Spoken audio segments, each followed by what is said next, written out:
Letter to God. In this article, you will be reading about a letter to God summary. The author of the story, A Letter to God, is G.L. Fuentes. He was one of the greatest writers of that time. He was a Mexican poet, novelist, and also journalist. Lencho, a hardworking farmer, lives in a small house on a hill with his family. He hopes for rain to nourish his crops. When a heavy storm arrives, at first he is happy, but soon, the rain turns into a destructive hailstorm, ruining his entire harvest. Lencho एक मेहनती किसान है, जो अपने परिवार के साथ पहाड़ी पर एक छोटे से घर में रहता है।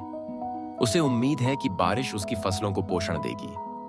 जब एक भारी तूफान आता है, तो पहले तो वह खुश होता है, लेकिन जल्द ही बारिश विनाशकारी ओलावृष्टि में बदल जाती है, जिससे उसकी पूरी फसल बर्बाद हो जाती है। Devastated but full of faith in God, Lencho writes a letter to him asking for 100 pesos to survive until the next harvest. He mails it at the post office. The postmaster, impressed by Lencho's strong belief, decides to help.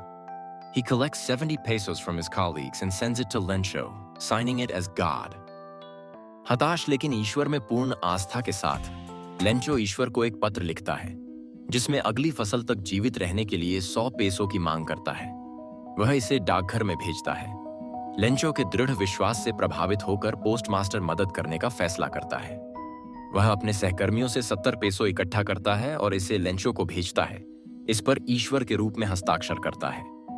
When Lencho receives the money, he is not surprised, as he truly believes God sent it. However, upon seeing that it is less than what he requested, he becomes angry.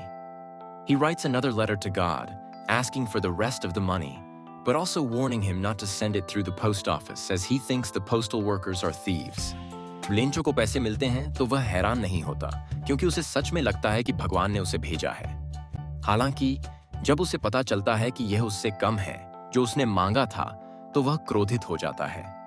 वह भगवान को एक और पत्र लिखता है, बाकी पैसे मांगता है, लेकिन साथ ही उसे चेतावनी भी देता है कि वह इसे डाकघर के जरिए न भेजे, क्योंकि उसे लगता है कि डाक कर्मचारी चोर हैं। In conclusion, the moral of the story, A Letter to God, is that faith, honesty, and humility are important values that can help people to overcome difficult times. The story teaches us that we should have faith in God, be honest in our dealings with others, and remain humble even in the face of adversity. अंत में, कहानी ईश्वर को पत्र की सीख ये है कि विश्वास, ईमानदारी और विनम्रता महत्वपूर्ण मूल्य हैं, जो लोगों को कठिन समय से उबरने में मदद कर सकते हैं। कहानी हमें सिखाती है कि हमें ईश्वर पर विश्वास रखना चाहिए, दूसरों के साथ अपने व्यवहार में ईमानदार होना चाहिए और प्रतिकूल परिस्थितियों में भी विनम्र बने रहना चाहिए।